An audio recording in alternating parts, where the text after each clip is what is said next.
El lago es un observatorio geodésico fundamental y tiene varias técnicas geodésicas. Todas esas técnicas trabajan con distintos tipos de señales electromagnéticas y en todos los casos, tanto el BLBI, el SLR, el GNSS, esas señales electromagnéticas viajan a través de la atmósfera. En la atmósfera esas señales sufren refracción y por lo tanto los registros están sometidos a cierto tipo de error inducido por la propagación de las de radiación a través de la atmósfera. Es por eso que es muy importante disponer de observaciones de parámetros meteorológicos. Para ello, aquí en AGO tenemos un conjunto de instrumentos que miden parámetros tales como la presión, la temperatura del aire, el viento, dirección y velocidad, humedad relativa, sensores de radiación solar y pluviómetros para medir la precipitación. Uno de los parámetros meteorológicos que nos interesa es la temperatura del aire. La temperatura del aire sufre fluctuaciones a lo largo del día, ¿no? Debido al ciclo, a la rotación del planeta. Tenemos máximo de temperatura en horas de la tarde, mínimos a la hora del amanecer y a su vez, dependiendo en qué estación del año nos encontremos, hay un ciclo anual de temperaturas, es decir, las temperaturas más bajas en invierno, las más cálidas en verano. Por lo tanto, los modelos que corrigen los errores que afectan a las mediciones geodésicas tienen que contemplar todas esas variaciones de temperatura. Por eso tenemos sensores de temperatura que miden en forma continua este parámetro, tal como se observa en este arreglo de platillos que son en realidad protectores de la radiación solar, ¿no? Permiten que los sensores estén protegidos de la radiación proveniente del sol y que puedan medir la temperatura del aire.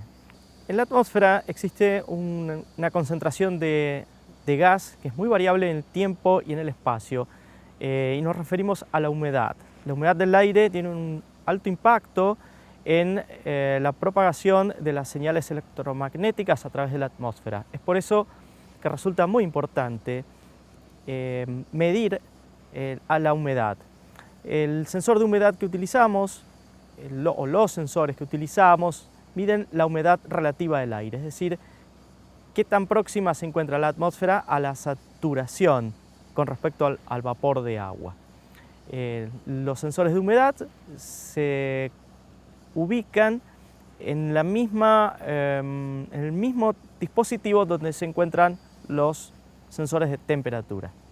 La atmósfera está compuesta por un conjunto de gases que conforman lo que conocemos como el aire.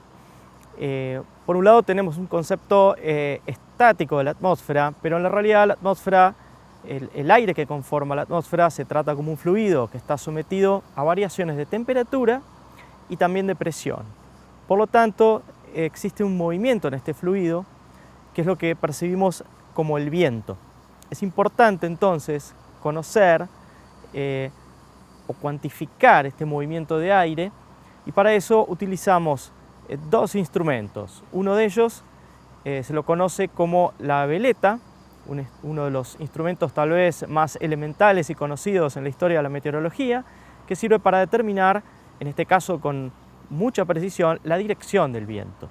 Y por otro lado, necesitamos conocer con qué intensidad se desplaza el aire, es decir, la velocidad del viento, y para eso utilizamos el anemómetro.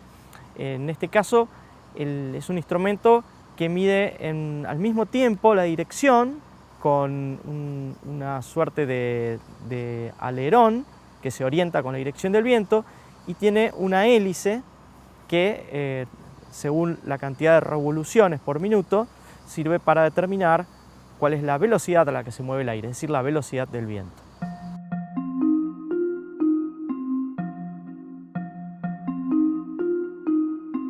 Un elemento muy importante en la atmósfera a tener en cuenta es la masa de atmósfera que en un determinado instante tenemos sobre nosotros, en este caso sobre la columna vertical, la columna atmosférica que está sobre el observatorio, sobre AGO.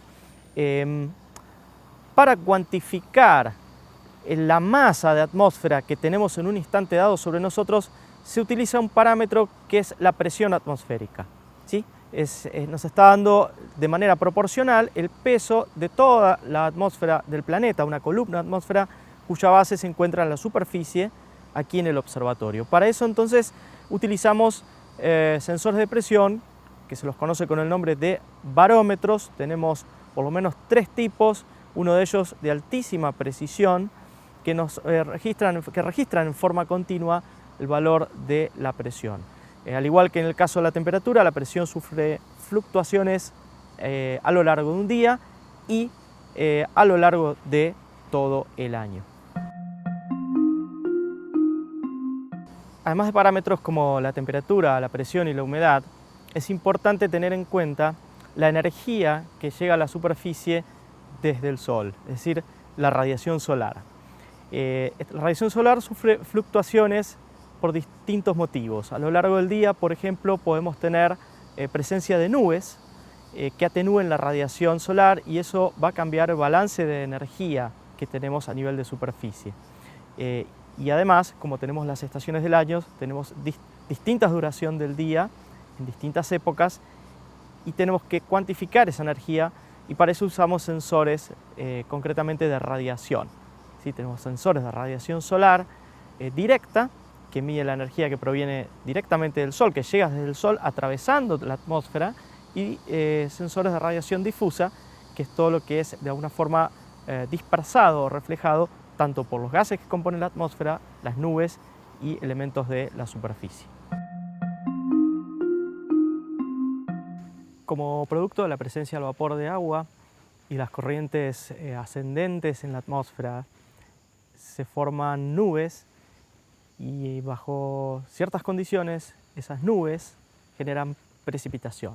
La mayor parte de la precipitación en esta zona, aquí donde está el observatorio, es en forma de lluvia, hay un porcentaje en forma de granizo y cuando llueve la manera de cuantificar la masa de agua líquida que alcanza la superficie es mediante un instrumento denominado pluviómetro, que es como el que tenemos aquí.